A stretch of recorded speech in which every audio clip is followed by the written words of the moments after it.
Hi guys. இப்போ எண்ணெய் காய்ச்சறது எப்படி எல்லாம் என்ன சொன்னேன். இப்போ இங்கே வேறு காய்ஸ் எண்ணெய் காய்ச்சி முடிச்சாச்சு. பார்த்தீங்களா, இப்படி தான் அதனால பச்சை வசேன்னு இருந்ததா. இப்போ பாருங்க எப்படி இருக்குது காய்ஸ். மலைச்சாரல் மாதிரி இருக்குங்களா. இந்த மாதிரி தான் காய்ஸ் காய்ச்சணும். நல்லா காய்ச்சும் போதே நல்ல ஸ்மெல் சூப்பராக வரும். ஒரு மாதிரி கமகன்னு இந்த இலையோடு சேர்ந்த காய்ச்சல் ஸ்மெல் வரும். அப்போ இந்த வாசம் வரும்போது நீங்கள் இறக்கிடணும்.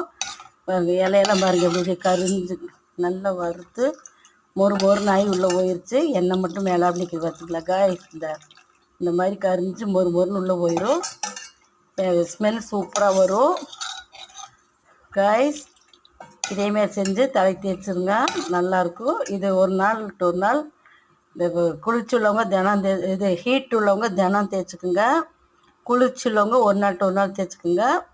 இதை தேய்ச்சி மறுநாள் வெறும் தண்ணி ஊற்றிக்குங்க. அதுக்கு 2 நாள் கழிஞ்சு வெந்தயம் சீக்காவும் ஊற வச்சு அரைச்சி மிக்சியில் அரைச்சி மிக்சியில் அரைச்சாலும் சரி, ஆட்டாங்கல்ல ஆட்டினாலும் சரி, கஞ்சி வடித்து அதில் கலக்கி நீங்கள் தேய்ச்சி குளிக்கும்போது காய்ஸ், நீங்கள் எந்த ஒரு மெடிசன் எடுக்க வேண்டாம். முடி சொட்டையாக இருந்தாலும் சரி, முடி கொட்டுறதா இருந்தாலும் சரி, நல்லா வளரும் காய்ஸ் முடி.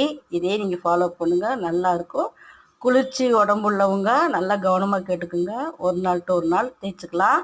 ஹீட் பாடி உள்ளவங்க தினமும் தேய்ச்சிட்டு இந்த மாதிரி ஒரு நாள் சீக்கா தேய்ச்சி குளிச்சிங்கன்னா முடி வெந்தயம் நைட்டை ஊற வச்சுட்டு காலையில் அரைச்சி குளிச்சிங்கன்னா செம்மையாக இருக்கும் காய்ஸ். இது செய்யுங்க, முடி சிமிரி விட்ட மாதிரி நல்லா வளரும்.